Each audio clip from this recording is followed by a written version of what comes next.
Hi everyone, so I am doing another video. So as you know, I've already done a couple of videos on mental health. So today we're going to talk about body dysmorphia disorder. Obviously I've done research, I'm just done a bit of research and I'm just going to let everyone know of what I find, so yeah. So it says it is an anxiety disorder.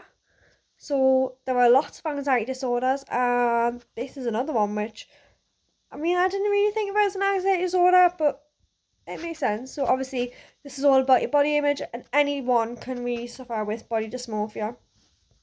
So it's all about the worries of your image. Like you might have to feel like you have to look perfect. You could be like pointing out things which are wrong with you, but other people won't see it, just you. So you can develop into compulsive behaviors. So constantly picking out negative things about your body and yourself that other people don't see. So a lot of people might look at mirrors quite a lot. They might pick their skin to deal with worries, avoid social situations. So the NHS define it as a mental health condition where a person spends a lot of time worrying about flaws in their appearance. These flaws are often unnoticeable by other people, so you might be able to see it, but other people can't see the same as you.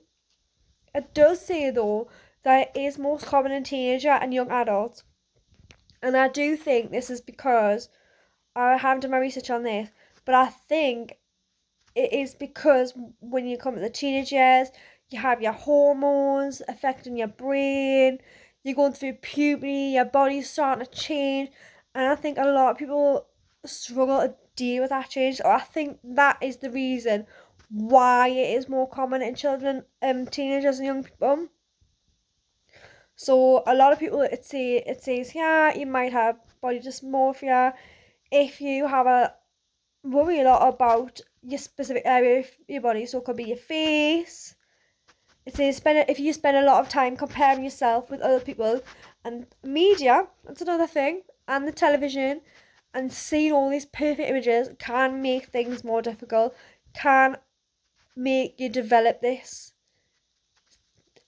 in your mind a little bit, I would say.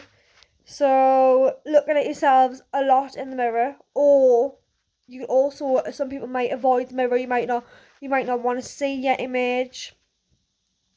You might try concealing your image. Concealer, makeup. It says it can affect your daily life. Obviously, your work, especially if it's playing on your mind and you're already stressed, and work can make you more stressed. So you can be adding on, and that could make your situation worse. Or if you're thinking about your face and you get spot, if you're getting stressed by that and then you're going to work and you're getting stressed by work, you could then be making your face worse. So social license relationships, you might not want other people to see you. You could might end up isolating yourself because of body dysmorphia. It says it can even lead to depression, self harm, and even thoughts of suicide. But there is treatment for body dysmorphia as well, and I will tell you what they are. So it says that the first treatment is obviously talk to your GP, which is the normal practice for any mental health problem, is to try and speak to a GP. It says they'll ask questions about your symptoms and how they affect your life. So I'm not sure what type of questions that ask, but they just try and get a general idea on what you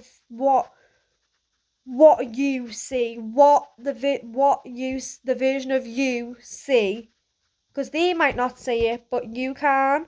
So yeah, I'm guessing that you may be treated by the GP or referred to a mental health specialist for further assessment and treatment. Right, and this is a very important part. It says it can be very difficult to seek help for body dysmorphia. Did not know that, but I guess it can be difficult because a lot of people you might see something different, but they might not be able to diagnose you with body dysmorphia. But it is always important to remember that you have nothing to feel ashamed or embarrassed about. Mental health is not ever anything to be embarrassed about, no matter what you have. But obviously, it is help. It is important to get help, because if not, things don't go away. Things like this do get worse. No matter what mental health issue you have, if you don't get help when you need it, it'll probably get worse. And it's the only way of getting better, really, is to get some support out there. It's you don't even have to go to the GP. You can refer yourself to talking therapy services without having to go to your GP. And it says, so cognitive behavioural therapy, which is talking therapy, is one of the treatments used where you talk about your emotions, how you see yourself, how this makes you feel.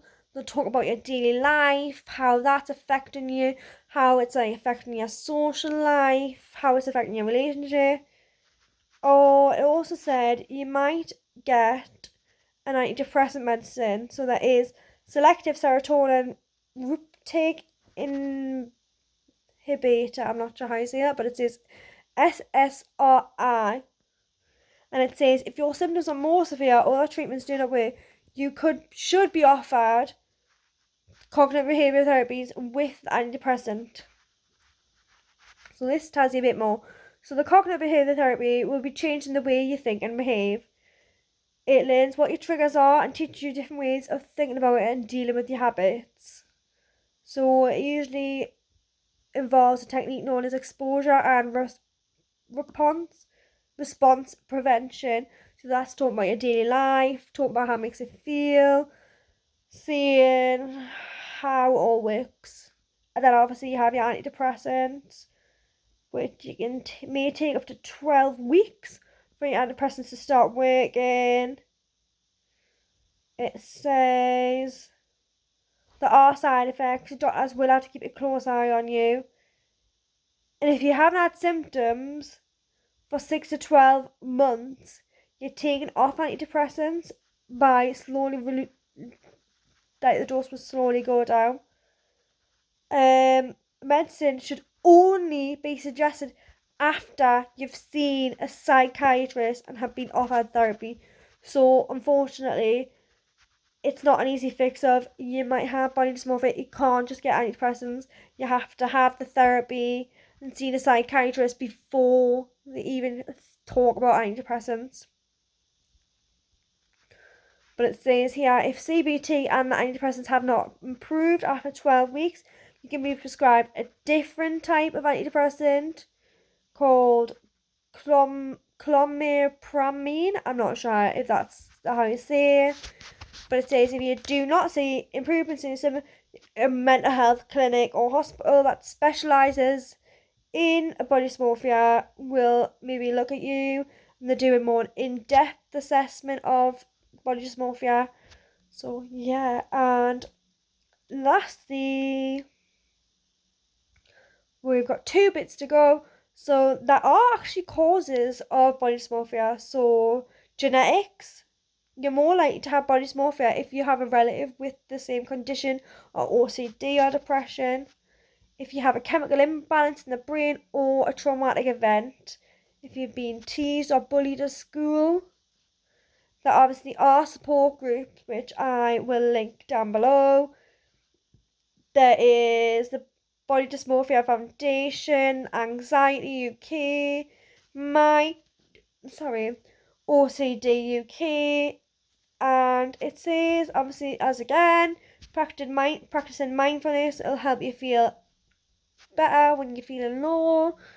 It says some people like try and get together with other people or try and do something new to improve their mental well-being, and some relaxation and breathing techniques will hopefully release all your stress and anxieties. And I hope that's been interesting, and I hope that if anyone is struggling, that they do go and seek support. And remember, it's nothing to feel ashamed about, no matter what mental health you have. So yeah.